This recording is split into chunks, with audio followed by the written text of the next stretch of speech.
ఈ సమాజంలో సగం మహిళలు, ఈ జనాభాలో సగం మహిళలు.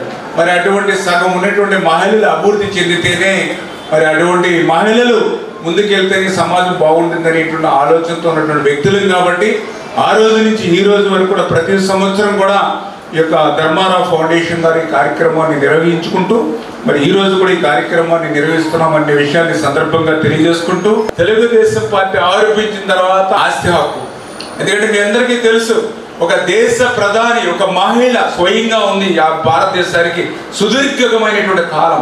అంటే ఒక మహిళా ప్రధానికి రానిటువంటి ఆలోచన కూడా నందమూరి తారక రామారావు గారికి వచ్చింది. మగవాళ్లతో పాటు సమానంగా ఆడవాళ్ళకి కూడా ఆస్తిలో సమాన హక్కు ఇవ్వాలనేటువంటి ఆలోచన. ఆ రకంగా తెలుగుదేశం పార్టీ ఆ రోజు అంకురార్పణ చేసి మరి ఆ రోజు నుంచి తర్వాత చంద్రబాబు నాయుడు గారు ఆయన కూడా ఆలోచన చేశాడు. ఏదైతే మహిళలు చిన్న చిన్న అవసరాల కోసం తండ్రి మీద, భర్త మీద, కొడుకు మీద ఆధారపడుతూ ఉన్నారు.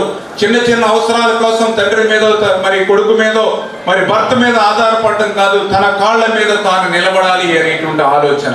మరి ఆ రకంగా మహిళలు తన కాళ్ళ మీద తాను నిలబడాలని అంటే ప్రపంచ చరిత్రలో ఎక్కడా లేనిటువంటి విధంగా ఆంధ్రప్రదేశ్ రాష్ట్రంలో డ్వాక్రా సంఘాలను తీసుకొచ్చినటువంటి నాయకుడు నారా చంద్రబాబు నాయుడు గారు. ఈ చరిత్ర చెప్తూ ఉన్నటువంటి పరిస్థితి.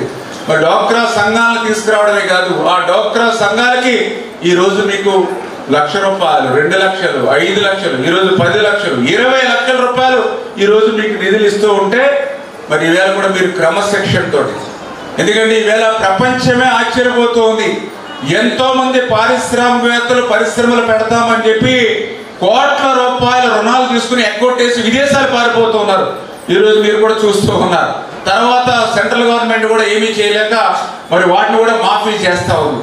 కోట్ల రూపాయలు అంటే ఆస్తుల్ని తనఖా పెట్టి రుణాలు తీసుకుంటున్నటువంటి పారిశ్రామికవేత్తలు కూడా చెల్లించకుండా పారిపోతున్నటువంటి పరిస్థితుల్లో ఏ మాత్రం తనఖా లేకుండా కేవలం మహిళ అనేటువంటి ఒకే ఒక్క ఆత్మ గౌరవంతో ఆవిడ రుణం తీసుకుని క్రమం తప్పకుండా చెల్లిస్తుంది ఇన్ని కోట్ల రూపాయలు. మహిళ కళల్లో కన్నీళ్లు కనపడకూడదు, మహిళల ఇళ్లలో కట్టెలపోయి కనపడకూడదు అనేటువంటి ఆలోచనతో ఆ రోజు దీపం పథకం ద్వారా గ్యాస్, మొన్న పవన్ కళ్యాణ్ గారు వీళ్ళిద్దరూ కూడా ఆలోచన చేసి 3 గ్యాస్ సిలిండర్లు ఫ్రీగా ఇవ్వాలని నిర్ణయంలో భాగంగా ఈరోజు గ్యాస్ సిలిండర్లు అందజేస్తున్నామని అంటే మహిళలు ఆరోగ్యంగా ఉండాలనేటువంటి ఏకైక ఆలోచన అనే విషయాన్ని కూడా ఈ సందర్భంగా తెలియజేసుకుంటూ, అదేవిధంగా ఉద్యోగ విషయాల్లో కూడా మరి ఏదైతే మరి రిజర్వేషన్ మహిళలకు ఇచ్చినటువంటి పార్టీ కూడా తెలుగుదేశం పార్టీ. అదేవిధంగా ఆర్టీసీలో కూడా కండక్టర్లు మహిళలు మొట్టమొదటిసారిగా ఆంధ్రప్రదేశ్ రాష్ట్రంలో పనిచేశారని అంటే అది నారా చంద్రబాబు నాయుడు గారు. మహిళలకి దేనిలోనూ కూడా తగ్గరు, వీళ్ళకి ఆర్టీసీలో కండక్టర్లకు ఇచ్చినా కూడా బ్రహ్మాండంగా పనిచేస్తారు అని ఆ రోజు అంటే ప్రతి పోస్టులోనూ కూడా మరి మహిళలను ప్రోత్సహించినటువంటి పార్టీ ఆనాడు తెలుగుదేశం పార్టీ, ఈనాడు తెలుగుదేశం, జనసేన, బీజేపీ అనేటువంటి పార్టీలు అనే విషయాన్ని అంటే ఈ విషయాన్ని దగ్గరికే అందజేస్తూ ఉన్నాం. 3 గ్యాస్ సిలిండర్లు ఇస్తూ ఉన్నాం. మరి ఏదైతే డిఎస్సి 16,000 పోస్టులు నోటిఫికేషన్ ఇచ్చి రేపు విద్యా సంవత్సరానికి ముందే ఆ డిఎస్సిని కూడా పూర్తి చేసి టీచర్ల పోస్టులు ఇచ్చేటువంటి ప్రక్రియకి శ్రీకారం చుడతాం.